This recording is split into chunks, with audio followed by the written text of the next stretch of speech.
ബിസ്മില്ലാഹിർ റഹ്മാനിർ റഹീം.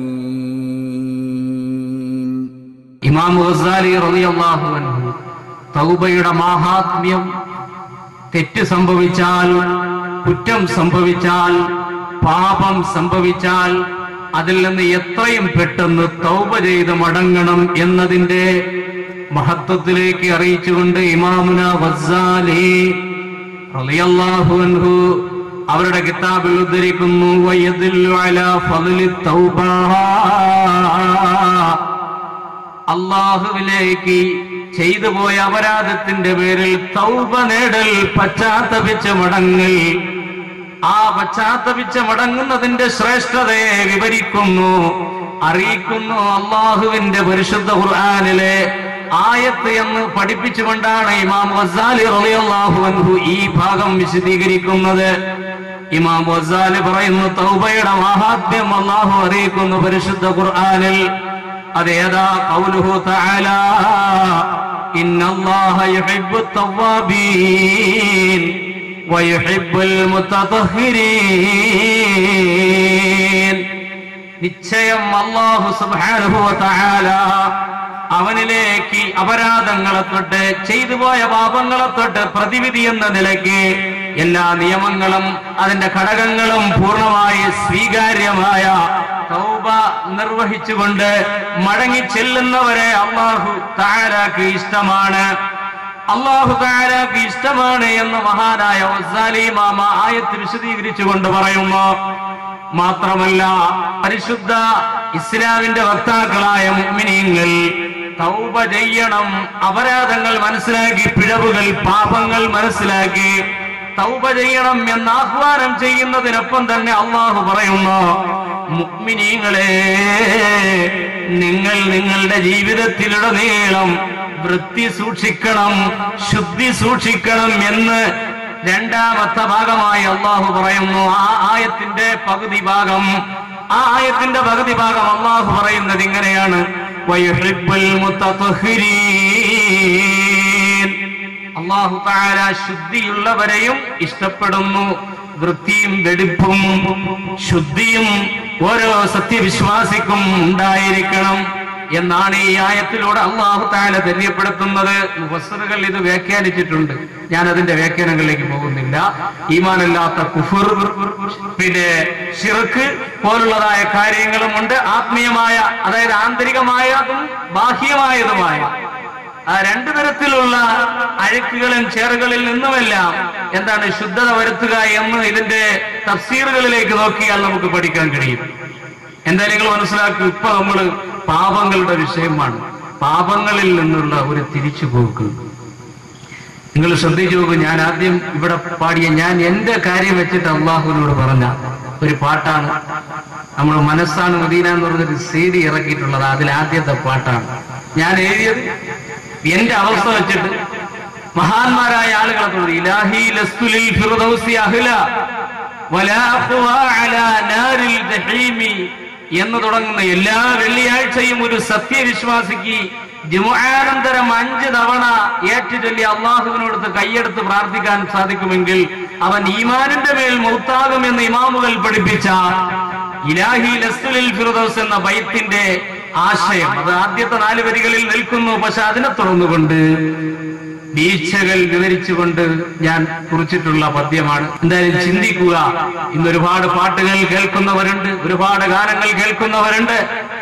കേട്ടാൽ തന്നെ ആടിപ്പോകുന്ന ആസ്മരിക എന്താണ് മറ്റു പോപ്പ് സംഗീതങ്ങളും ഇന്നത്തെ അത്യാധുനിക സൗകര്യങ്ങളുള്ള സംഗീത ഉപകരണങ്ങളൊക്കെ കൊണ്ടുള്ളതായ പാട്ടുകളാണ് നമ്മുടെ ചെറുപ്പക്കാർക്ക്, ചെറുപ്പക്കാരികൾക്ക്, കുമാരന്മാർക്ക്, കോളേജ് കുമാരന്മാർക്ക്, കോളേജ് കുമാരികൾക്ക്, എന്തിനേറെ നമ്മുടെ പിഞ്ചു കുഞ്ഞുങ്ങൾക്ക് പോലും അത്തരത്തിലുള്ള പാട്ടുകളാണ് ഇന്ന് ഹരം പിടിക്കുന്നത്.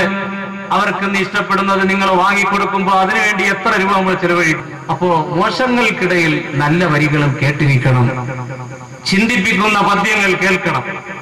അതിനുവേണ്ടി ഉണർത്തിയെന്ന് മാത്രം. എന്തായാലും സഹോദരന്മാരെ, മഹാനായ ഇമാം ഗസാലി റളിയല്ലാഹു അൻഹു തുടർന്നുകൊണ്ട് ഉദ്ധരിക്കുകയാണ്, അല്ലാഹുവിന്റെ റസൂൽ പറയുന്നു, അത്തായിബു ഹബീബുല്ലാഹ്, വത്തായിബു മിനദ്ദംബി കമല്ലാ ദംബ ലഹു. രണ്ട് ഹദീസുകളുടെ രണ്ട് ഭാഗങ്ങൾ ചേർത്തുകൊണ്ട് മഹാനായ ഇമാം ഗസാലി രേഖപ്പെടുത്തുന്നു. ചെയ്തു പോയ പാപത്തിൽ നിന്ന് പശ്ചാത്തപിച്ച് മടങ്ങുന്ന മനുഷ്യൻ ഹബീബുല്ലാഹ്, അവൻ അള്ളാഹുവിന് പ്രിയപ്പെട്ടവനാണ്, അള്ളാഹു ഇഷ്ടപ്പെടുന്നവനാണ്. വത്തായിബു മിനദ്ദംബി കമല്ലാ ദംബ ലഹു. ചെയ്തു പോയ പാപത്തിൽ നിന്ന് പശ്ചാത്തപിച്ച് മടങ്ങുന്ന മനുഷ്യൻ തെറ്റുകൾ ശേഷിക്കാത്ത ഒരു മനുഷ്യനെ പോലെയാണ്, പാപങ്ങൾ ബാക്കിയാകാത്ത ഒരു മനുഷ്യനെ പോലെയാണ് എന്ന് അല്ലാഹു റബ്ബുൽ ഇസ്സത്തിന്റെ ആ വഹി ഏറ്റുവാങ്ങിക്കൊണ്ട് ആരംഭ നബി കരീം തങ്ങൾ പറയുകയാണ്. ഈ രണ്ട് ഹദീസുകൾ, രണ്ടാമത്തെ ഹദീസ് ബഹുമാനപ്പെട്ട ഇബ്നു മസ്ഊദ് റളിയല്ലാഹു അൻഹു ഉദ്ധരിച്ചതാണ്. ഒന്നാമത്തെ ഹദീസ് അനസ് റളിയല്ലാഹു അൻഹു ഉദ്ധരിച്ചിട്ടുള്ളതാണ്. ഇമാം ഇബ്നു മാജ, ഇമാം ഇബ്നു അബി ദുനിയ എന്ന രണ്ട് മഹത്തുക്കൾ ഹദീസ് പണ്ഡിതന്മാർ ഈ ഹദീസുകൾ ഉദ്ധരിച്ചതായിട്ട് കാണാൻ കഴിയുന്നുണ്ട്. അപ്പൊ പശ്ചാത്തപിച്ച് മടങ്ങുന്നവനെ അള്ളാഹു ഇഷ്ടപ്പെടുന്നു, അള്ളാഹുവിനെ ഇഷ്ടപ്പെട്ടവനാണ് അവൻ. പക്ഷെ ഇവിടെ ഓർക്കണം, ഈ ഭാഗം എന്ന് പറയുന്നത് ഇതിനു മുമ്പ് ഒരു ഭാഗം പറയേണ്ടിയിരിക്കുന്നു. എന്താണ് തൗബ? തൗബയുടെ ഷർത്തുകൾ നിങ്ങൾക്കറിയാം. യഥാർത്ഥമായ നിബന്ധനകളും ഘടകങ്ങളും സ്വീകരിച്ചുകൊണ്ട് ചെയ്യുന്ന തൗബയാണ്. ആ രീതിയിൽ ചെയ്യുന്ന തൗബ സ്വീകരിക്കുന്നവരെയാണ് അല്ലാഹു ഇഷ്ടപ്പെടുക എന്ന് നിങ്ങളിവിടെ മനസ്സിലാക്കണം. ഷർത്തുകൾ പാലിച്ചുകൊണ്ടുള്ള തൗബ. നിങ്ങൾക്കറിയാലോ, അള്ളാഹുവും അടിമയും തമ്മിലുള്ള തൗബയാണെങ്കിൽ ആ പാപങ്ങൾക്കിടയിലുള്ള ആ പാപത്തിന് വേണ്ടിയാണ് തൗബ ചെയ്യുന്നതെങ്കിൽ 3 ഷർത്തും അടിമയും തമ്മിലുള്ളതായ പാപത്തിന്റെ പേരിലാണ് തൗബ ചെയ്യുന്നതെങ്കിൽ 4 ഷർത്തുമുണ്ട്. അത് പാലിക്കണം. അത് പാലിച്ചുകൊണ്ടാണ് തൗബ ചെയ്യേണ്ടത്. ആദരവായ നബി കരീം തങ്ങൾ പറഞ്ഞു വരുന്ന തൗബയും അള്ളാഹു ഇഷ്ടപ്പെടുന്ന തൗബയും, ആ തൗബ ചെയ്യുന്ന ആളിനെയാണ് അള്ളാഹു ഇഷ്ടപ്പെടുക എന്ന് നമ്മളിവിടെ മനസ്സിലാക്കണം. അല്ലാതെ ഇന്ന് ചില ആളുകൾ വിചാരിക്കുന്ന കണക്ക് തോന്നുന്ന എല്ലാ തെറ്റുകളും ചെയ്യും, എന്നിട്ട് വിചാരിക്കുന്നു അസ്തഗ്ഫിറുല്ലാഹ്, രാത്രി വീട്ടിൽ എണീറ്റ് നിന്നിട്ട് 2 റക്അത്ത് നിസ്കരിച്ചിട്ട് എന്ന്. അങ്ങനെയാണല്ലോ, അങ്ങനെ ഒരു ഹദീസിലുണ്ട്. നിങ്ങൾ പകൽ ചെയ്തത് രാത്രി സ്വീകരിക്കാൻ വേണ്ടി, തൗബ സ്വീകരിക്കാൻ വേണ്ടി അള്ളാഹു കൈ തുറന്നു വെച്ചിരിക്കുന്നു, രാത്രി ചെയ്തത് പകൽ സ്വീകരിക്കാൻ വേണ്ടി എന്നൊരു ഹദീസ് കൂടി ഉണ്ടല്ലോ. അത് ഞാൻ പറഞ്ഞില്ലേ, അങ്ങനെയൊക്കെ ചിലർ കരുതുന്നവരുണ്ട്. പക്ഷെ അത് ഒരു ഹദീസ്, ആ ഹദീസിന്റെ ഭാഗത്ത് മാത്രം നിൽക്കുന്നതല്ല. ഹദീസുകളെല്ലാം എന്താണ് കൂട്ടി യോജിപ്പിച്ചുകൊണ്ടാണെന്ന് മനസ്സിലാക്കാൻ. സഹോദരന്മാരെ, ഈ കാര്യം നിസ്സാരമല്ല, ഈ കാര്യം നിസ്സാരമല്ല.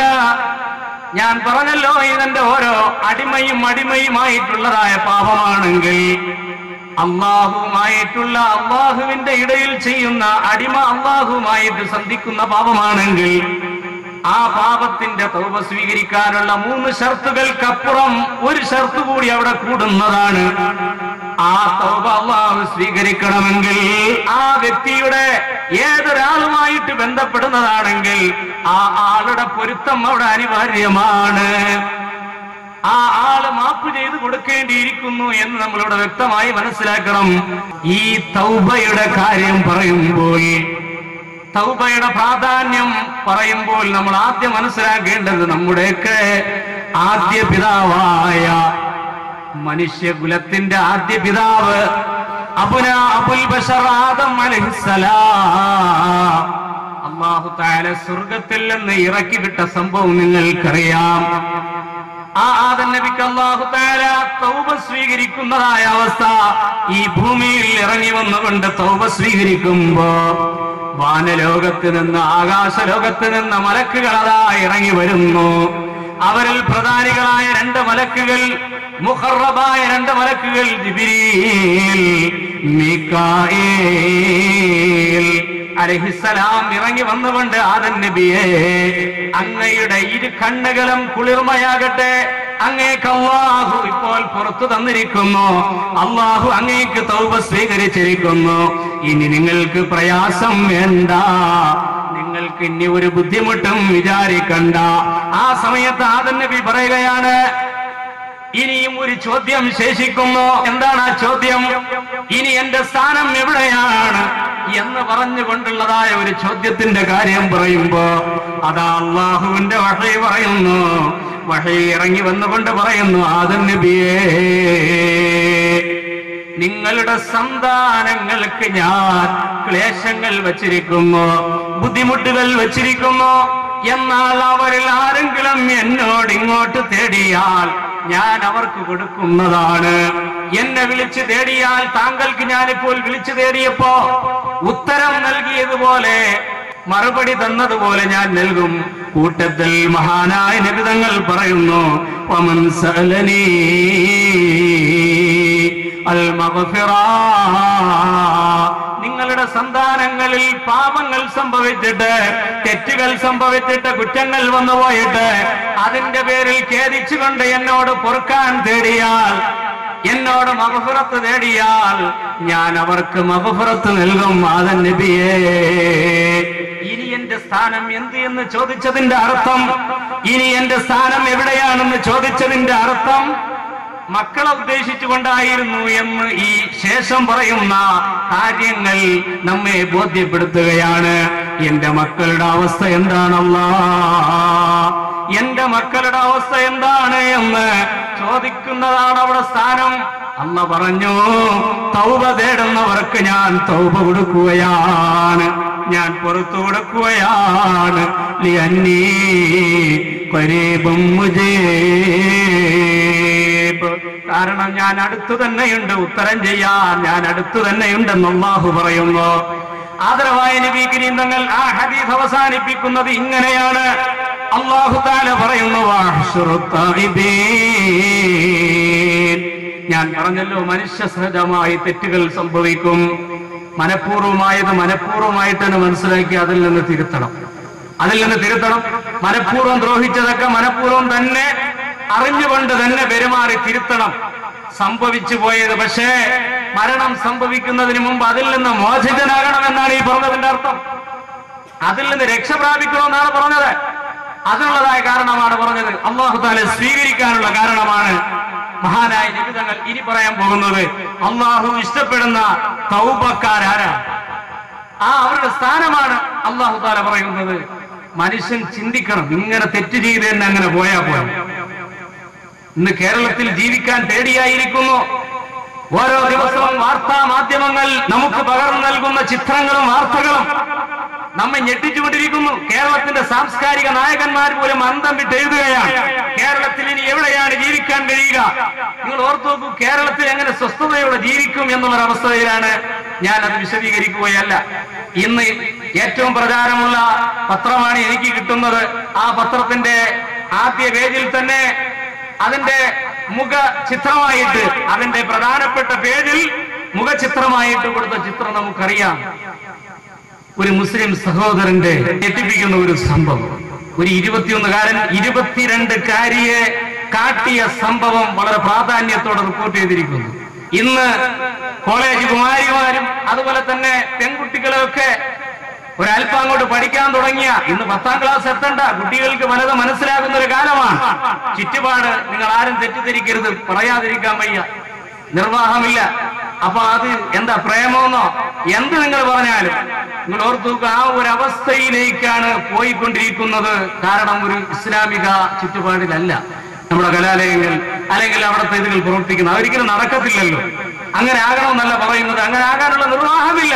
കാരണം എന്താണ്, ശരീഅത്തിന്റെ നാടല്ല, ശരീഅത്തിന്റെ രാജ്യമല്ല. പക്ഷേ മുസ്ലിമീങ്ങളായ സഹോദരന്മാർ, ഉമ്മമാർ, പെങ്ങന്മാർ, അവർ ശ്രദ്ധിക്കണ്ടേ അവരുടെ മക്കളെ വിടുമ്പോ. നിങ്ങൾ ഓർത്തു നോക്കൂ, എത്ര ദുഃഖകരമായ, എത്ര ഖേദകരമായ സംഭവമാണ്. സ്നേഹം, എന്റെ പ്രിയപ്പെട്ടവരെ, ഈ പ്രണയം എന്നുള്ളത് പവിത്രമായ ഒരു വികാരമാണെന്നാണ് ആധുനിക ചിന്തകന്മാർ പോലും എഴുതിയിരിക്കുന്നത്. സ്നേഹം എന്ന് പറഞ്ഞാൽ പവിത്രമായ ഒരു വികാരം എന്നാണ്. അറബിയിൽ അത് ഇങ്ങനെ മനസ്സിലാക്കാം, അൽ മഹബ്ബത്തു അശ്ശഹ്വത്തു മഅൽ ഇഫ്ഫ, അൽ മഹബ്ബത്തു അശ്ശഹ്വത്തു മഅൽ ഇഫ്ഫ. പക്ഷേ ഇവിടെ മഅൽ ഇഫ്ഫ എന്ന ഇഫ്ഫത്ത് വെട്ടിയിരിക്കുന്നു, പവിത്രത എന്നുള്ളത് വെട്ടിയിരിക്കുന്നു. ആണുങ്ങൾക്ക്, കാണുന്ന ചെറുപ്പക്കാർക്ക്, കാണുന്ന പെണ്ണുങ്ങളോടെല്ലാം വികാരം. ഇന്നത്തെ സ്നേഹം എന്ന് പറഞ്ഞ വികാരമാണ്. നമ്മൾ മനസ്സിലാക്കണം, വികാരമാണ്. വികാരം തോന്നുന്നിടത്തോടല്ല പിന്നെ സ്നേഹം. പക്ഷേ ആധുനിക എഴുത്തുകാർ പറയുന്നു, എന്താണ് സ്നേഹം എന്ന് പറഞ്ഞാൽ പവിത്രമായ ഒരു വികാരം. പക്ഷെ ഈ പവിത്രമായ വികാരം ആരോടൊക്കെ തോന്നുമ്പോഴാണ് പവിത്രമായ വികാരം എന്ന് പറയുക. സഹോദരന്മാരെ, ബഹുമാനപ്പെട്ട ദുന്നൂനിൽ മിസ്രി ഇത്രയും പറഞ്ഞപ്പോ അതുകൂടി പറഞ്ഞ വിഷയത്തിലേക്ക് കിടക്കാം. ഹിജ്റ 246 വഫാത്തായ മഹാൻ ബഹുമാനപ്പെട്ട ദുന്നൂനിൽ മിസ്രി റളിയല്ലാഹു അൻഹു ഒരിക്കൽ തന്റെ ജീവിതയാത്രക്കിടയിൽ, സഞ്ചാരത്തിനിടയിൽ അല്ലാ എന്ന് വിളിച്ചുകൊണ്ടുള്ള ആ ഒരു വിളി മാത്രം, തന്റെ പ്രേമഭാജനമായ അള്ളാഹുവിനെ മാത്രം സ്നേഹിച്ചുകൊണ്ട് മുമ്പോട്ട് പോകുന്നതിനിടയിൽ താൻ കണ്ടുമുട്ടിയ ഒരു ഭക്തനായ ഒരു ത്യാഗിയോട് ചോദിച്ചു, എന്താണ് എനിക്ക് സ്നേഹത്തിന്റെ അർത്ഥമെന്ന് പറഞ്ഞു തരണം, പ്രേമത്തിന്റെ അർത്ഥമെന്ന് പറഞ്ഞു തരണം. ആ മഹാൻ പറഞ്ഞത്രേ, ഓ ദുന്നൂനിൽ മിസ്രി, സ്നേഹത്തിന്റെ അർത്ഥം ഞാൻ മനസ്സിലാക്കും, നിങ്ങൾ മനസ്സിലാക്കണം. ഒരു മനുഷ്യനെ ഒരുമിച്ച് രണ്ട് സ്നേഹങ്ങൾ ചുമക്കാൻ കഴിയില്ല. ആ മഹാൻ പറയാണ്, ലാ യുതീഖുൽ അബ്ദ ഹംലുൽ മഹബ്ബത്തൈൻ, ഒരടിമയ്ക്ക് രണ്ട് സ്നേഹങ്ങൾ ഒരുമിച്ച് ചുമക്കാൻ അവന് സാധിക്കുകയില്ല. എന്നിട്ട് മഹാൻ പറയുകയാണ്, അള്ളാഹുവിനെ സ്നേഹിക്കുന്ന ഒരു മനുഷ്യന് മറ്റുള്ള ഒന്നിനെയും സ്നേഹിക്കാൻ കഴിയില്ല. ഇതാണ് രണ്ടെണ്ണം ഒരുമിച്ച് സ്നേഹിക്കാൻ കഴിയില്ല എന്ന് പറഞ്ഞത്, വഹിക്കാൻ കഴിയില്ല എന്ന് പറഞ്ഞത്. ഇനി മറ്റുള്ള വസ്തുവിനെയോ മറ്റുള്ളവരെയോ സ്നേഹിക്കുന്ന ഒരു മനുഷ്യന് അള്ളാഹുവിനെ ഖാലിസായിട്ട് സ്നേഹിക്കാൻ കഴിയില്ല. അള്ളാഹുവിനെ മാത്രം നിഷ്കളങ്കമായി സ്നേഹിക്കാൻ കഴിയില്ല. അവന്റെ ഇബാദത്തുകളിൽ പോലും സ്നേഹിക്കാൻ കഴിയില്ല. അത് നമുക്ക് വ്യക്തമല്ലേ? ഇപ്പൊ കളിയുമായി ബന്ധപ്പെട്ട് നടക്കുന്ന ആളുകൾ, ഫുട്ബോൾ കളി, ഇന്നലെ പറഞ്ഞ ക്രിക്കറ്റ് കളി, മറ്റു കാഴ്ചകൾ, ഇങ്ങനെ ഇട്ട് കിടക്കുന്ന ആളുകൾ നിസ്കാരത്തിലൊക്കെ ഈ വരുമല്ലോ, അള്ളാഹുവിന് വേണ്ടി മാത്രം, മുസല്ലിയിലില്ല, അള്ളാഹുവിന് വേണ്ടി ഞാൻ നമസ്കരിക്കുന്നു, അള്ളാഹുവിന് വേണ്ടി മാത്രമാണ് നമസ്കാരം, എങ്കിലേ നമസ്കാരാവൂ എന്ന് അറിയാത്ത ആരുമില്ല. പക്ഷേ ആ നിസ്കാരത്തിന്റെ ഇടയിലും താൻ ഇഷ്ടപ്പെട്ട, താൻ സമയം ചെലവഴിക്കുന്ന ആ ആളുകൾ കൂടി കടന്നു വരുന്നു. നിങ്ങൾ ഓർത്തു നോക്കൂ. അതാണ് മഹാൻ പറഞ്ഞത്, മറ്റുള്ളവരെ ഇഷ്ടപ്പെട്ടാൽ അള്ളാഹുവിനെ നിഷ്കളങ്കമായിട്ട് സ്നേഹിക്കാൻ കഴിയില്ല. മഹാൻ പറഞ്ഞു, എന്നാൽ പ്രേമം എന്താണ് ഒന്നെനിക്ക് വിശദീകരിക്കണം. സിഫ്ലിൽ മഹബ്ബ. മഹാൻ പറഞ്ഞു സിഫ്ലിൽ മഹബ്ബ. വീണ്ടും അടുത്ത ഒരു പടി താഴേക്ക് ഇറങ്ങിയിട്ട് ഒന്നുകൂടി ഒന്ന് വിവരിക്കുമോ, ഈ പ്രേമം എന്താണ്, ഈ സ്നേഹം എന്താണ്? ഇതാണ് ഞാൻ പറഞ്ഞത്, സ്നേഹം എന്തെന്നറിഞ്ഞെങ്കിൽ സൂഫികൾ അറിയാൻ പറ്റൂ. ഈ സ്നേഹത്തെ ഒന്ന് എനിക്ക് വിവരിച്ചു തരണമെന്ന് പറഞ്ഞു. മഹാൻ പറഞ്ഞു, അൽ മഹബ്ബത്തു അഖ്ലുൻ റാഹിബു വദംഅൻ സാകിബു വനൗമുൻ തുരീദ് വശൗഖുൻ ശദീദ് വൽ ഹബീബു യഫ്അലു മാ യുരീദ്. പ്രേമം എന്ന് പറഞ്ഞാൽ എന്താണ്? അത് പോയിക്കൊണ്ടിരിക്കുന്ന ബുദ്ധിയാണ്, പിടിച്ചു നിർത്താൻ പറ്റാത്ത ബുദ്ധിയാണ് പ്രേമം. രണ്ടാമത് മഹാൻ പറയുന്നു, ഒഴുകിക്കൊണ്ടിരിക്കുന്ന കണ്ണീർ കണമാണ്, കണ്ണീർ തുള്ളിയാണ് സ്നേഹം. അപ്പൊ ഈ പ്രേമമുള്ള ആളുകൾ കരഞ്ഞുകൊണ്ടിരിക്കും. തന്റെ പ്രേമഭാഷണത്തെ കുറിച്ച് ഓർക്കുമ്പോ എന്തെങ്കിലും ബുദ്ധിമുട്ടുകളുണ്ടാകും. നിങ്ങൾ ഓർത്തോ, ശരിയല്ലേ? ദുന്നൂനിൽ മിസ്രി റളിയല്ലാഹു അൻഹു വ്യാഖ്യാനിച്ചു കൊടുക്കുകയാണ്, എന്താ പ്രേമം? ബുദ്ധി ഇങ്ങനെ ഓടിക്കൊണ്ടിരിക്കുന്നു, പ്രേമമേ പ്രേമമേ. ഉമർ ഖയ്യാം പാടിയതുപോലെ, മരണമേ നീ എന്നെ മാടി വിളിച്ചു, കാമുകനായി ഞാൻ നിലയിച്ചു. അപ്പൊ നിങ്ങൾ ഓർത്തു നോക്കൂ, ഈ പ്രേമമുള്ള ആളുകളുടെ ബുദ്ധി പിടിച്ചാൽ കിട്ടൂല, ഇങ്ങനെ ഓടിക്കൊണ്ടിരിക്കും. അവരുടെ കണ്ണീർ കണങ്ങൾ, അതായത് കരഞ്ഞ് ഒഴുകുന്നതായ കണ്ണീർ കണമാണ് പ്രേമം. മാത്രമോ വനവും തരേത്, ഉപേക്ഷിക്കപ്പെടുന്ന ഉറക്കമാണ് പ്രേമം. തന്റെ പ്രേമഭാജനത്തിന്, തന്റെ ഇഷ്ടന്, തന്റെ പ്രിയന് എന്തെങ്കിലും സംഭവിച്ചു എന്ന് കേട്ടാൽ ആ കാമുകിക്ക്, ആ പെണ്ണിന് പിന്നെ ഉറങ്ങാൻ കഴിയുമോ? അല്ലെങ്കിൽ ഇതുപോലെ തന്നെ ആണിന് തന്റെ പിന്നെ കാതലിയെ കുറിച്ച് ഓർക്കുമ്പോൾ എങ്ങനെയാണ് വിഷമങ്ങൾ വരുമ്പോൾ, ഇനി ഒരുപക്ഷെ ജീവിതത്തിൽ സന്ധിക്കാൻ കഴിയില്ല എന്ന് വരുമ്പോൾ എങ്ങനെയാണ് അദ്ദേഹത്തോടൊപ്പം നടന്നത്, സഞ്ചരിച്ചത്, അങ്ങോട്ട് കൈമാറിയത്, ഇങ്ങോട്ട് സ്വീകരിച്ചത്, അങ്ങോട്ട് പറഞ്ഞത്, ഇങ്ങോട്ട് പറഞ്ഞത്, ഇതെല്ലാം ഓർത്തിട്ട് ഇനിയും ഒരു ജന്മം, അതിലിനിയും ഒരു പ്രണയം എന്ന് പറഞ്ഞ പാട്ട് പാടുന്നില്ല. പക്ഷെ ഇത് വിഷയവുമായി ബന്ധപ്പെടുന്നതാണ്, മോശമെന്ന് വിചാരിക്കരുത്. അപ്പൊ അവർ ഓർക്കുകയാണ്, ഉറക്കമുളഞ്ഞിരുന്നിട്ട് ഇനിയും ഒരു ജന്മമുണ്ടെങ്കിൽ, ഇനിയും ഒരു ജന്മമുണ്ടെങ്കിൽ ഇനിയും ഒന്നുകൂടി സ്നേഹിച്ചിങ്ങനെ നടക്കാമായിരുന്നു. പക്ഷെ ഒന്ന് ഓർക്കണമല്ലോ, നാളെ ഷഹീദുകൾ അള്ളാഹുവിന്റെ മാർഗത്തിൽ മാത്രം പടപുരുതി രണാങ്കണത്തിൽ ജീവിതം അവസാനിക്കേണ്ടി വന്ന, ചുടുരണമൊഴുകി മരിച്ച് ഷഹീദിന്റെ പടയണിഞ്ഞ, ആ പടച്ചട്ടയണിഞ്ഞ മഹാന്മാരെ നാളെ സ്വർഗത്തിൽ അള്ളാഹു നൽകുന്ന സ്ഥാനങ്ങൾ കണ്ടിട്ട് കൊതിക്കുമത്രേ. അള്ളാഹുവേ കൂടെ എന്നെ ദുനിയാവിലേക്ക് മടക്കിയിരുന്നെങ്കിൽ, വീണ്ടും നിന്റെ പോർക്കളത്തിൽ എടുത്തു ചാടി എനിക്ക് നിന്റെ തൗഹീദിന്റെ കലിമത്ത് ഉറപ്പിച്ചു നിർത്തി എനിക്ക് പടപുരുതി മരിക്കാമായിരുന്നല്ലോ അല്ലാ. ഷഹീദുകൾ ആഗ്രഹിക്കുമത്രേ. അപ്പൊ മനുഷ്യൻ ആഗ്രഹിക്കണം. പക്ഷേ ഇന്ന് നമ്മുടെ ചെറുപ്പക്കാരികൾ ആഗ്രഹിക്കുന്നത് എന്താണ്? എന്റെ പ്രിയപ്പെട്ട മുഅ്മിനീങ്ങളെ, ഈ ആഗ്രഹങ്ങൾക്ക് പിന്നിൽ മാതാപിതാക്കൾക്ക്, രക്ഷകർത്താക്കൾക്ക്, വേണ്ടപ്പെട്ടവർക്ക് നല്ലൊരു പങ്കുണ്ട്. യാതൊരു സംശയമില്ല. ഞാൻ കൂട്ടത്തിലൊരു കാര്യം പറയട്ടെ. ഇങ്ങനെ പ്രേമിക്കണമെന്ന് ആഗ്രഹമുള്ളവര് എനിക്ക് പറയാനുള്ളത്, ഞാൻ ഈ വായിച്ചിടത്തോളം പറഞ്ഞാണ്, ലൈല മജ്നൂനെ പോലെ ആവണം. ലൈല മജ്നൂനെ പോലെ ആവണം എങ്കിൽ പിന്നെ എങ്കിലും എന്തെങ്കിലും ഒരു അർത്ഥം പറയാം. ഇല്ലെങ്കിൽ ഇതിനു വേണ്ടി നിൽക്കരുത്. ഞാൻ അതാണ് പറഞ്ഞത്, മഹാ തട്ടിപ്പാണ് ഇന്നത്തെ പ്രേമം എന്ന് പറയുന്നത്. അള്ളാഹു തആല കാക്കുമാറാവട്ടെ. നിങ്ങൾ വേറെ തിറ്റിദ്ധരിക്കരുത്. നിങ്ങൾ ഓർത്തത് എത്ര ശരിയാണ്. പിന്നെ അതിന്റെ ഒരു ഭാഗം തന്നെയാണ് പറഞ്ഞത്, ഷൗഖുൻ ഷദീദ്, ശക്തമായ ഇഷ്ടമാണ്, ശക്തമായ പ്രിയമാണ് പ്രേമം. ഈ 4 കാര്യങ്ങൾ കൂടി ചേരുന്നതാണ്. എന്നിട്ട് മഹാൻ പറയുന്നത്, നൂനിൽ മിസ്രി വൽ ഹബീബു യഫ്അലു മാ യുരീദ്, സ്നേഹിക്കുന്ന ആൾ ഉദ്ദേശിക്കുന്ന പോലെയൊക്കെ ചെയ്തു കളയും. വൽ ഹബീബു യഫ്അലു മാ യുരീദ്, തനിക്ക് തോന്നുന്ന പോലെയൊക്കെ പ്രവർത്തിച്ചു കളയും. അതാണ് ചിലർ പറയുന്നത്, സ്നേഹത്തിന്, പ്രേമത്തിന് കണ്ണില്ല, കാതില്ല, മൂക്കില്ല എന്നൊക്കെ പറയാൻ നിങ്ങൾ കേട്ടില്ലേ? ഇന്ന് അതിന്റെ വ്യക്തമായൊരു തെളിവാണ് ഇന്നത്തെ പത്ര റിപ്പോർട്ട്. അതൊരു പറ്റിക്കലും കൂടെ ആയത്. അതുകൊണ്ടാണ് 2-3 കുത്തുകൾ കുത്തി ആളെ കിടത്തിയത്. നിങ്ങൾ ഓർത്തു, ഞാനിത് പറയുന്നതല്ല. അപ്പൊ അതാണ് ഒരു അവസ്ഥ. അല്ലാഹു തആല കാക്കുമാറാവട്ടെ. എന്റെ പ്രിയപ്പെട്ട സഹോദരന്മാരെ, നിങ്ങൾ ഒന്നും ഓർത്തു, എന്തായാലും ഒരു പെണ്ണ്, ഇതൊക്കെ ഈ ലോകത്തിന്റെ ഒരു അവസ്ഥമാണ്. സമയമാകുമ്പോൾ ഒരു കല്യാണം കഴിക്കൂലി എന്ന് ഓർത്താൽ ആ ഒരു സുന്ദരമായ അവസ്ഥയിൽ ഇന്ന് നമ്മുടെ ഈ വിഷയവുമായി ബന്ധപ്പെട്ട് പറയേണ്ട ഒരു വിഷയമാണ്. നമ്മൾ ചെയ്യുന്നത് വലിയ കടുങ്കൈയാണ് ഈ വിഷയത്തിൽ. കാണുന്ന പെണ്ണുങ്ങളോടുള്ള സ്നേഹം എല്ലാരെയും ചാക്കിലിടുക. ചില ചെറുപ്പക്കാരിങ്ങനെ കൂട്ടുകാരുടെ ഇടയിലൊക്കെ ഇങ്ങനെ പറഞ്ഞുകൊണ്ട് കിടക്കും, എനിക്ക് സാധിക്കുന്ന പോലെ നിനക്ക് സാധിക്കുമോ എന്നൊക്കെ നിങ്ങൾക്കറിയാം, അങ്ങോട്ടും ഇങ്ങോട്ടും പറയുന്നതൊക്കെ. സഹോദരന്മാരെ, വലിയ അബദ്ധമാണ്. ഇതിവിടെ അവസാനിക്കില്ല. ഇത് അവനിൽ നിൽക്കൂല. തോന്നുന്ന ആളുകളോടെയൊക്കെ പോയിട്ട്, അല്ലെങ്കിൽ തോന്നുന്ന തെറ്റുകളെല്ലാം ചെയ്തതിന് ശേഷം ഒരു അസ്തഗ്ഫിറുല്ലാഹ് പറഞ്ഞ്, നമ്മൾ സാധാരണ മൗലിദ് കിതാബിൽ കൊടുത്തിട്ടുള്ള തൗബയുടെ ഒരു ഭാഗമുണ്ടല്ലോ, അതിങ്ങനെ നിർത്തി വെച്ചിട്ട് തൗബ ചെയ്ത അല്ലാഹു തആല എല്ലാം സ്വീകരിക്കും, പിന്നെ ഒന്നുമില്ല എന്ന് പറയുമ്പോൾ ഓർത്തു നോക്കൂ. കിതാബുകൾ പരിശോധിച്ചാൽ, മഹാന്മാരുടെ ജീവിതം പരിശോധിച്ചാൽ, മഹാന്മാരുടെ വാക്കുകൾ പരിശോധിച്ചാൽ അത് വലിയ കറുപ്പാണ്. അത് മായ്ക്കപ്പെടാൻ വല്ലാത്ത പാടാണ്. അല്ലാഹു തആല കാക്കുമാറാവട്ടെ. പക്ഷേ എനിക്ക് മനസ്സിലായ ഒരു കാര്യം, ഈ വിവരം എന്ന് പറയുന്നത് ഒരു വലിയൊരു വിഷയമാണ്. ഈ കാര്യങ്ങൾ മനസ്സിലാക്കി, ഞാൻ നല്ലവനാണെന്നുള്ള ഇതിനെല്ലാം പറയുന്ന കേട്ടോ, ഈ അവസ്ഥ പറയുകയാണ്. ഈ കാര്യങ്ങൾ പഠിച്ചിരിക്കാത്തത് വലിയൊരു വിഷയമാണ്.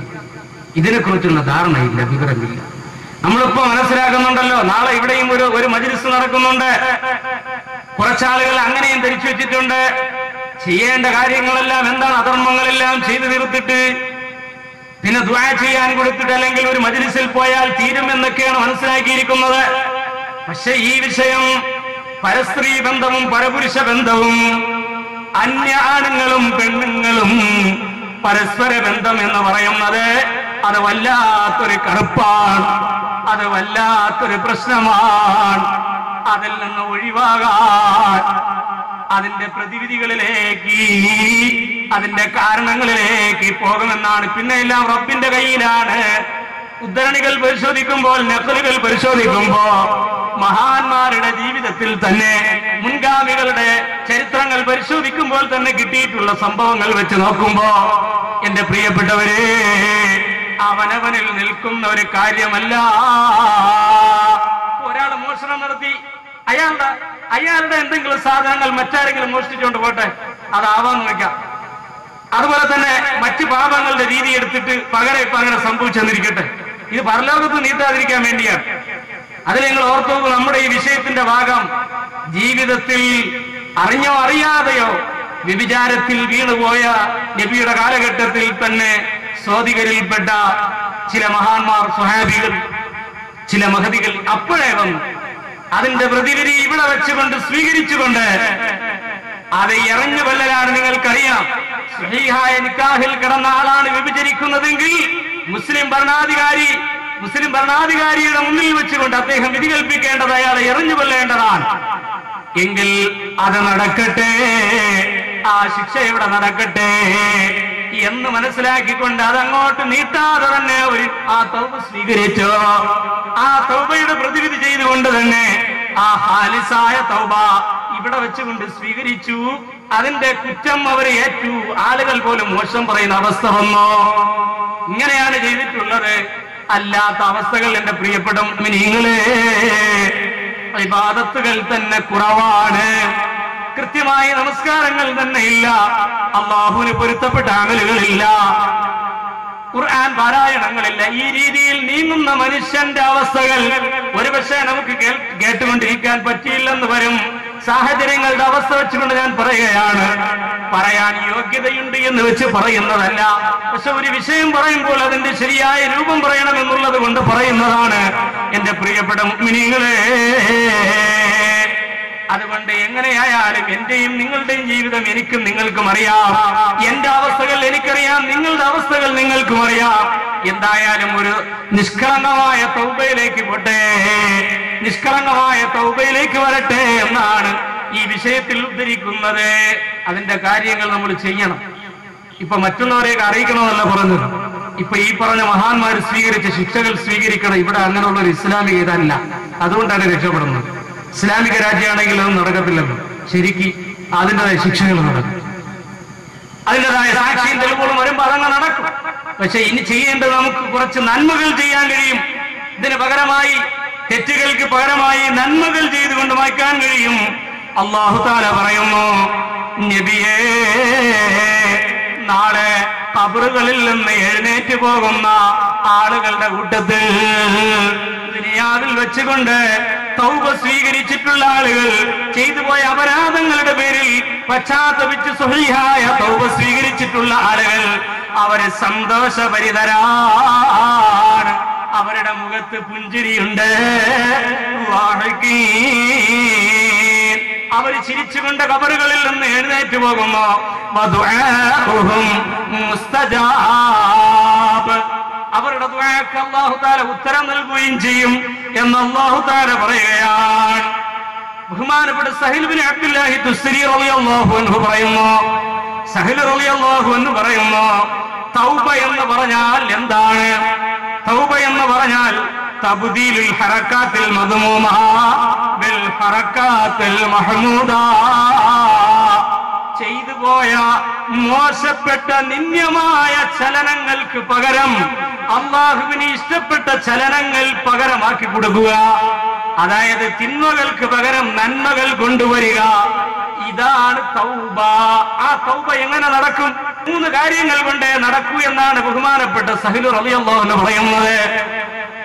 മഹാനായ സഹീൽ റളിയല്ലാഹു അൻഹു പറയുന്നത്, ഈ പറഞ്ഞ കാര്യം, ഒരാൾ തെറ്റ് ചെയ്തു പോയി, ആ തിന്മയിൽ നിന്ന് അയാൾക്ക് മോചനം കിട്ടണമെങ്കിൽ, തൗബ കിട്ടണമെങ്കിൽ, അയാൾ തൗബ പൂർണ്ണമാകാനുള്ള പ്രതിവിധി അല്ലാഹുവിന്റെ റസൂലിന്റെ പാഠങ്ങൾ പഠിച്ച മഹാൻ പറയുന്നത്, ഇല്ലാ ബിൽ ഖൽവാ, ഒഴിഞ്ഞിരുന്ന് കൊണ്ട് അല്ലാഹുവിനോട് ദുആ ഇരക്കണം, അല്ലാഹുവിനോട് തൗബ ഇരക്കണം. വസുംദീ, തെറ്റ് ചെയ്ത ആള് പിന്നെ ചിരിച്ച് സന്തോഷിക്ക് നടക്കരുത്. തെറ്റ് ചെയ്ത ആള് ചിരിച്ച് സന്തോഷിക്ക് നടക്കരുത്. അയാൾ മൗനം ദീക്ഷിക്കണം, തന്റെ തെറ്റുകൾ ഓർക്കണം. നിങ്ങൾക്കറിയാലോ, മഹാന്മാരായ പ്രവാചകന്മാർ, ആദം നബി, ആദം നബി ചെയ്തു പോയ തെറ്റ് നാളെ പരലോകത്ത് ഓർക്കുമെന്നാണ്. മൂസാ നബി ഓർക്കും, അതുപോലെ വിവിധ പ്രവാചകന്മാർ ഓർക്കും. ശഫാഅത്തിന് വേണ്ടി മറ്റുള്ള സമൂഹങ്ങളെല്ലാം മനുഷ്യരെല്ലാം ഓടുമ്പോ നമ്മളൊക്കെ ആ കൂട്ടത്തിലുള്ളതാണ്. പക്ഷെ ഞാൻ എന്റെ ചെറിയ തെറ്റുകൾ ഓർത്തുകൊണ്ടിരിക്കുകയാണ്. നിങ്ങൾ ഇന്ന പ്രവാചകനെ പോയി സമീപിക്കൂ, അവസാനം ആരംഭ നബിയിലേക്കാണ് എത്തുക ശഫാഅത്തിന് വേണ്ടി. നിങ്ങൾ ഓർത്തു നോക്കൂ, തെറ്റ് ചെയ്യുന്ന ആളുകൾക്ക് ആ ഓർമ്മയില്ല.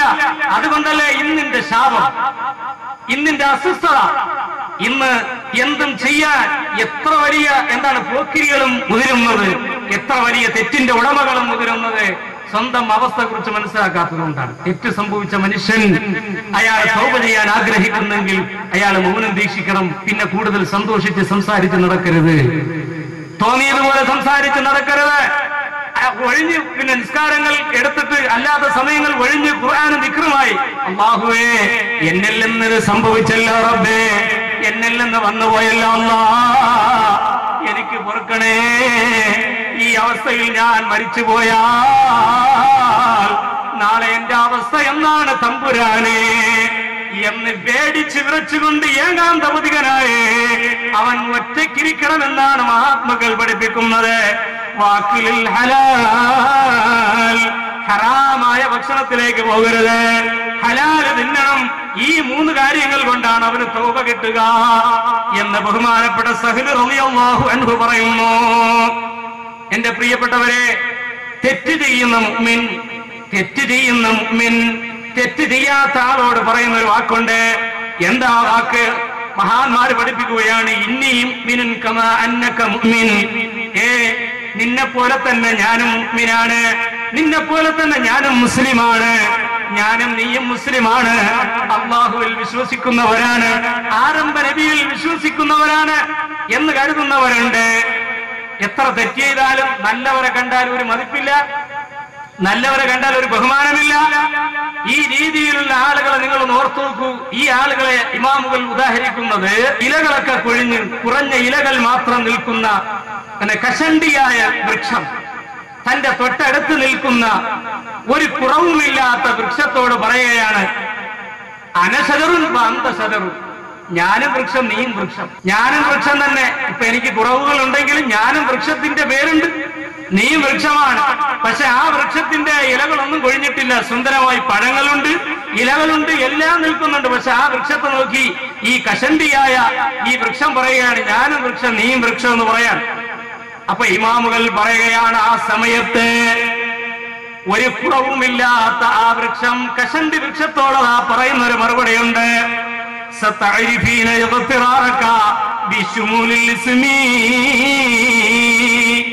അല്ലയോ എന്റെ സുഹൃത്തേ, പേരുകൊണ്ട് നിന്നെ ഉൾക്കൊള്ളിച്ചിരിക്കുന്നു, നീയും വൃക്ഷം ഞാനും വൃക്ഷം എന്ന പേരുകൊണ്ട് ഉൾക്കൊണ്ടു എന്നതിന്റെ പേരിൽ നീ വഞ്ചിതനായിരിക്കുന്നു എന്ന്.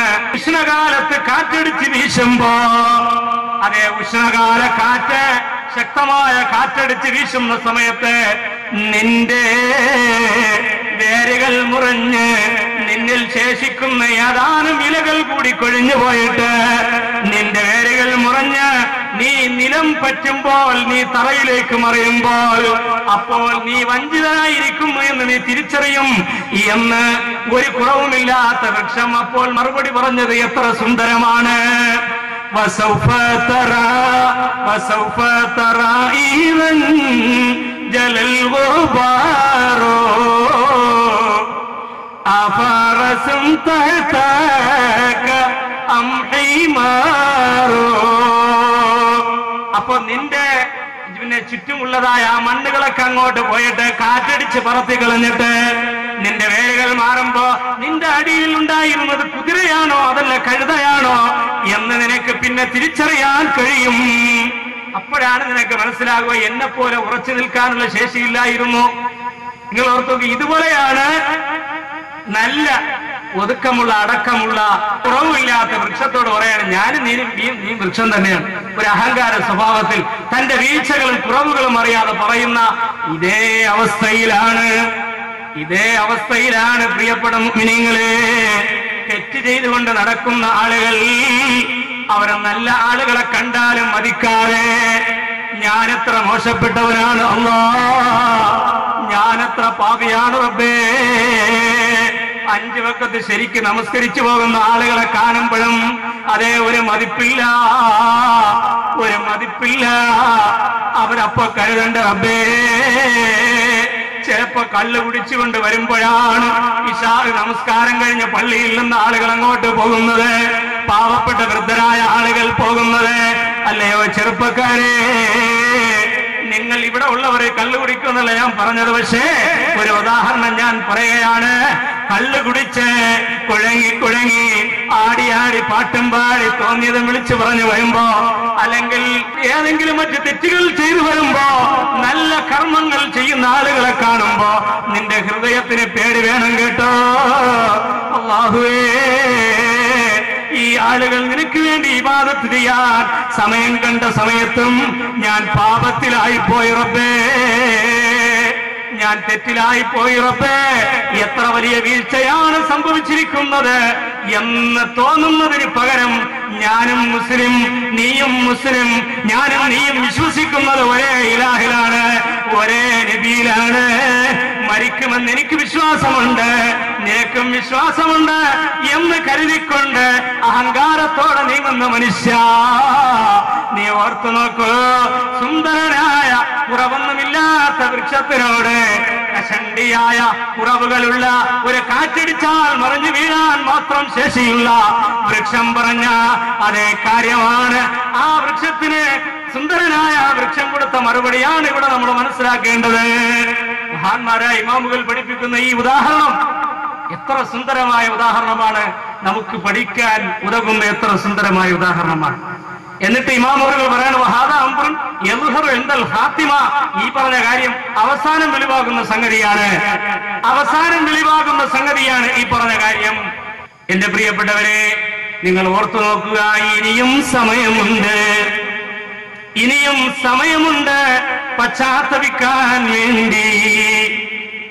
നല്ല കാര്യം പറയുമ്പോ നമസ്കരിക്കാത്ത ആളുകളോട് സഹോദരാ നീ നമസ്കരിക്കണം എന്ന് പറയുമ്പോ, നീ നോമ്പെടുക്കണം, വിശുദ്ധ റമദാനല്ലേ, റമദാനിനെ നീ മാനിക്കണം എന്ന് പറയുമ്പോ അവൻ പറയാണ് ഇനി അടുത്ത റമദാനാകട്ടെ, അല്ലെങ്കിൽ അടുത്ത ദിവസമാകട്ടെ എന്നൊക്കെ പറഞ്ഞ് പിന്തിക്കുന്ന സഹോദരാ, ഇത് വല്ലാത്ത അപകടമാണ്. അല്ലാഹു പറയുന്നു, വലൈസത്തി തൗബത്തു ലില്ലദീന യഅമലൂന സയ്യിആത് ഹത്താ ഇദാ ഹളറ അഹദഹുമുൽ മൗത്ത്. മരണം വരുമ്പോൾ, മരണ നേരത്ത് റബ്ബേ ഞാൻ മരിക്കാൻ പോവുകയാണല്ലാ, ഇപ്പോൾ എന്റെ സമയം അവസാനിച്ചിരിക്കുന്ന റബ്ബേ, ഞാൻ വല്ലാത്ത പാപിയാണ് തമ്പുരാനെ, എനിക്ക് തൗബ നൽകണേ അല്ലാ. ഈ ഒരു കൂട്ടരെ കുറിച്ച് പരിശുദ്ധ ഖുർആൻ പറയുന്നുണ്ട്, മരണനേരം മാത്രം തൗബ ചെയ്യുന്ന ആളുകൾ അവരെന്താ പറയുക? ഖാല ഇന്നി തുബ്തുൽ ആൻ. അല്ലാഹുവേ, ഇപ്പോൾ ഞാൻ നിന്നിലേക്ക് പശ്ചാത്തപിക്കുന്നു റബ്ബേ, എനിക്ക് തൗബ തരണേ അല്ലാ, ഞാൻ മരിക്കാൻ പോവുകയാണല്ലോ റബ്ബേ, എനിക്ക് തൗബ തരണേ അല്ലാ എന്ന് പറയുന്ന ആളുകളുടെ തൗബ അല്ലാഹു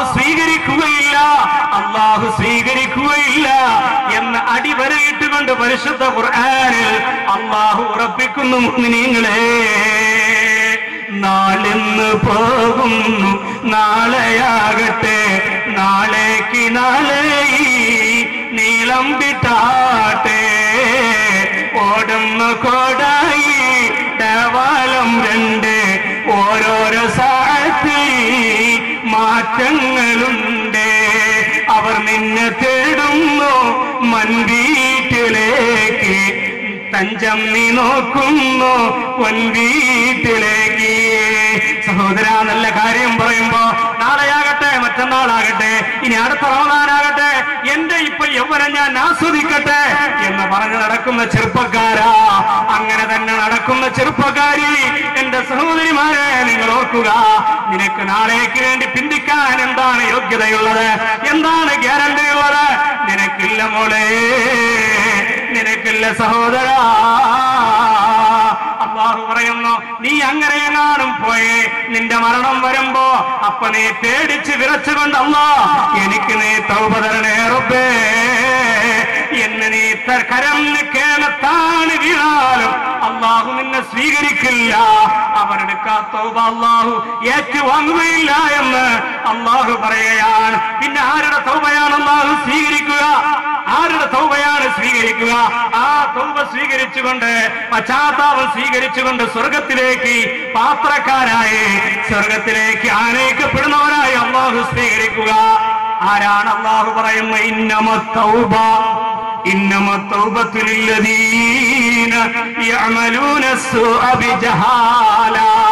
വിവരമില്ലാതെ തെറ്റ് ചെയ്തു പോയി, വിവരമില്ലാതെ പാപം ചെയ്തു പോയപ്പോ അതറിഞ്ഞ ഉടനെ തന്നെ വിവരമില്ലാത്തതിന്റെ പേരിൽ പാപം പ്രവർത്തിച്ചു പോയപ്പോ അതറിഞ്ഞ് മനസ്സിലാക്കി ഉടനെ തന്നെ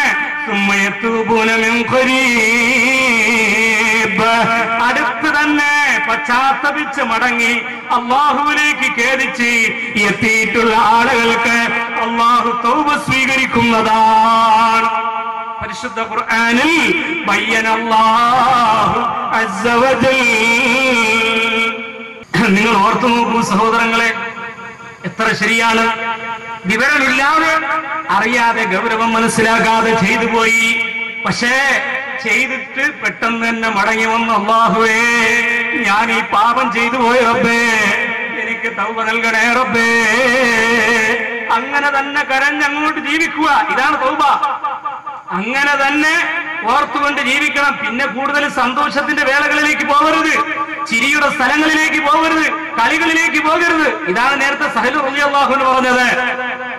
തൗബ സ്വീകാര്യമായ തൗബയാകണമെങ്കിൽ നമ്മളിപ്പോ തൗബ ചെയ്യുന്നുണ്ടല്ലോ. എല്ലാ റമദാനിലും തൗബയുണ്ട്, എല്ലാ പള്ളികളിലും തൗബയുണ്ട്. 27ാമത്തെ രാത്രിയിൽ പ്രത്യേകിച്ച് തൗബയുണ്ട്. എന്റെ പ്രിയപ്പെട്ട മുഅ്മിനീങ്ങളെ ഓർക്കുക. പക്ഷെ അല്ലാഹു സ്വീകരിക്കുന്ന തൗബ, അല്ലാഹു സ്വീകരിക്കുന്ന തൗബ ഏതാണ് എന്റെ പ്രിയപ്പെട്ട മുഅ്മിനീങ്ങളെ? സാധാരണ പെണ്ണുങ്ങൾ ഉപയോഗിക്കുന്ന ഒരു വാക്കുണ്ട്, തൗബ ചെയ്തിട്ട് നാളെ വീണ്ടും പാപം ചെയ്യാൻ വേണ്ടി നീ എന്തിനാണ് എന്നുള്ള ഒരു അർത്ഥത്തിൽ ചോദിക്കുന്ന ഒരു വാചകമുണ്ട്. സഹോദരന്മാരെ, എന്നാലും ഞാൻ പറയാം, ചിലപ്പോൾ നാളെ മരിച്ചു പോയാണെങ്കിലും. അപ്പൊ മലപ്പുറത്തുള്ള ഒരു ഉസ്താദ് ഞങ്ങളുടെ നാട്ടിൽ സംസാരിക്കാൻ വന്നപ്പോ അവിടെ അവർ പറഞ്ഞു പ്രസംഗത്തിന്റെ അവസാനം ഒരു തൗബ വേണമെന്ന് പറഞ്ഞു. അപ്പൊ ചില ആളുകൾ പറഞ്ഞു തൗബ വേണോ, നാളെ ഈ ആളുകൾ ഇങ്ങനെ അടിക്കടി തൗബ ചെയ്തിട്ട് വീണ്ടും തെറ്റിലേക്ക് തൗബ വേണമെന്ന് വെച്ചപ്പോ ഉസ്താദ് അങ്ങനെ ആലോചിച്ചിട്ട് പറഞ്ഞു, ഒരു പക്ഷെ നാളെയാണ് മരിക്കുന്നതെങ്കിൽ, നാളെ മരിച്ചു പോവുകയാണെങ്കിലോ ഇന്നത്തെ ഉറക്കം ഉണർന്ന് എഴുന്നേൽക്കുമെന്ന് ആർക്കറിയാം. നാളെ മരിച്ചുപോയാൽ എന്താ ആ തൗബ കൊണ്ട് അദ്ദേഹത്തിന് നേട്ടം ഉണ്ടാവുമല്ലോ എന്ന് പറഞ്ഞു തൗബയും ചെയ്തു. എന്തായാലും അത് സംഗതി നല്ലൊരു കാര്യമാണ്. ഞാൻ പറഞ്ഞു വരുന്നത് സഹോദരന്മാരെ, വല്ലാത്ത ഒരു അവസ്ഥാവിശേഷമാണ്.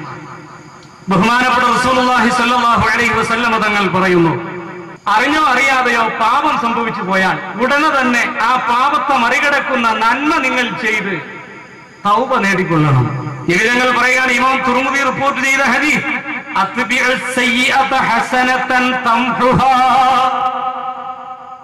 തിന്മ ചെയ്തു പോയിട്ടുണ്ടെങ്കിൽ ആ തിന്മയെ മായ്ച്ചു കളയുന്ന നന്മ കൊണ്ട് നിങ്ങൾ ആ തിന്മയെ തുടർത്തണം. നന്മ ചെയ്യണമെന്ന് ആരംഭ നബി കരീം തങ്ങൾ പറയുന്നു. അപ്പൊ അതാണ് ഞാൻ പറഞ്ഞത്, തൗബ എന്ന പേരിൽ നാവിട്ടടിച്ചുകൊണ്ടിരുന്നാൽ മാത്രം പോരാ. നാവിട്ട് ഇങ്ങനെ പറഞ്ഞുകൊണ്ടിരുന്നാൽ മാത്രം പോരാ, അതിന്റെ പ്രതിവിധികൾ ചെയ്യണമെന്ന് ഞാൻ പറഞ്ഞത്. എന്റെ പ്രിയപ്പെട്ട മുഅ്മിനീങ്ങളെ, എങ്കിൽ പിന്നെ എത്ര എളുപ്പമാണ് നിങ്ങൾ ഓർത്തു നോക്കൂ. ഞാൻ അതാണ് നേരത്തെ ഉദാഹരണം പറഞ്ഞത്. ഇന്ന് അറിഞ്ഞോ അറിയാതെയോ ഫിത്നകളിൽ കുടുങ്ങിപ്പോകുന്ന വലിയൊരു മുസീബത്തിന്റെ അവസ്ഥ ഞാൻ പറഞ്ഞു. അങ്ങനെയാണെങ്കിൽ ഒരു നേരം കൊണ്ട്, ഒരു 1/4 മണിക്കൂർ കൊണ്ട് ആരും അറിയാതെ ഒരു പള്ളിയുടെ അകത്ത് കയറി ഇരുന്നിട്ട് അല്ലാഹുവേ ഞാനിത് ചെയ്തു പോയല്ലോ റബ്ബേ. പെണ്ണുങ്ങളാണെങ്കിൽ വീട്ടിന്റെ ഉള്ളിൽ ആരും അറിയാതെ തന്റെ വീട്ടുകാർ ഉറങ്ങുന്ന നേരത്ത് തന്നെ നിശാവേളയിൽ എഴുന്നേറ്റിരുന്നുകൊണ്ട് റബ്ബേ ഞാൻ ഈ അപരാധം ചെയ്തല്ലോ അല്ലാ, എനിക്ക് പൊറുക്കണേ റബ്ബേ എന്ന് മാത്രം പറഞ്ഞുകൊണ്ട് സന്തോഷിച്ചെങ്ങനെ നടക്കാൻ പറ്റും?